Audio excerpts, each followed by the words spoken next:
Get ready, start. Mr. Vice Chairman, sir, I welcome the budget proposals for the year 2012 to 2013, which are all comprehensive and which embrace most of the development plans that we have envisaged for the establishment of a socialistic society in this country. In spite of the taxation and the introduction of fresh duties, we find that the finance minister has succeeded in disturbing only a microscopic section of the people of this country to extract sufficient funds for our schemes. The finance minister has also succeeded in finding funds for almost all the development plans to this country, which will add to our good. While we discuss the general aspects of the budget, we will have to consider the activities of most of the sections that are now covered in the budget. Even though the provisions are there, I think, sir, the expenditure on some of the activities envisaged in this budget should be subjected to a thorough scrutiny.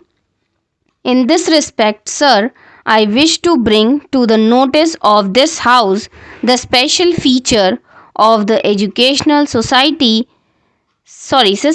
of this country. Some of the members have mentioned something about the educational system of this country, have remarked that the allocation of funds is not adequate and that the provision should be revised according to the needs of this country.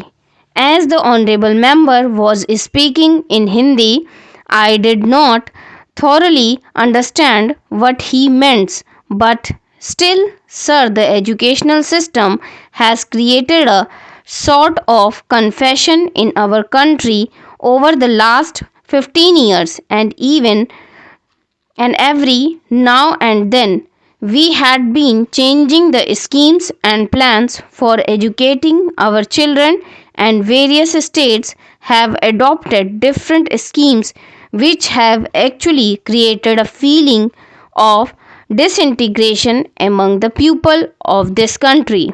In some of the states, they have switched on to the regional language as the medium of instruction, and in some states, they think that English should be retained as the medium of instruction.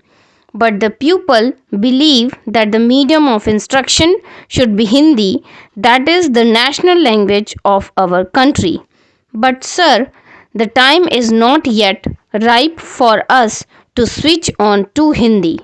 So, as and when we find it feasible, we may switch on to our national language, but till that time, we will keep English as the medium of instruction in all educational institutes.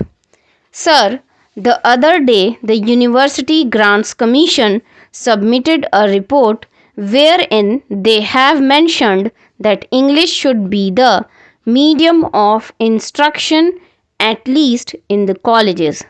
Sir, it is my opinion that English should be retained in this country for years to come till we find that we could translate all the essential books on science and technology, etc., into Hindi, which should be able to help us in educating our boys, especially in the technical institutions, through Hindi as the medium.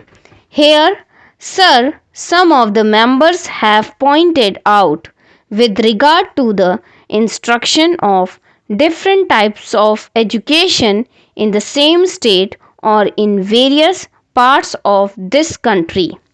We find that a majority of the children of our country are educated in the basic system, which brings out, as far as I know, second class citizens in this country who are to be governed by the boys who are sent to the public schools.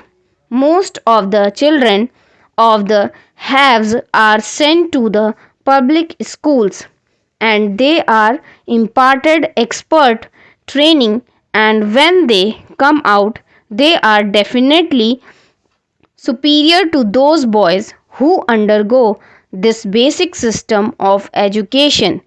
If this basic education is considered to be the best for the development of our country in the socialistic way, we will have somehow or other to find some better means of imparting education whereby they will be able to compete with the students who are now undergoing training in the public schools.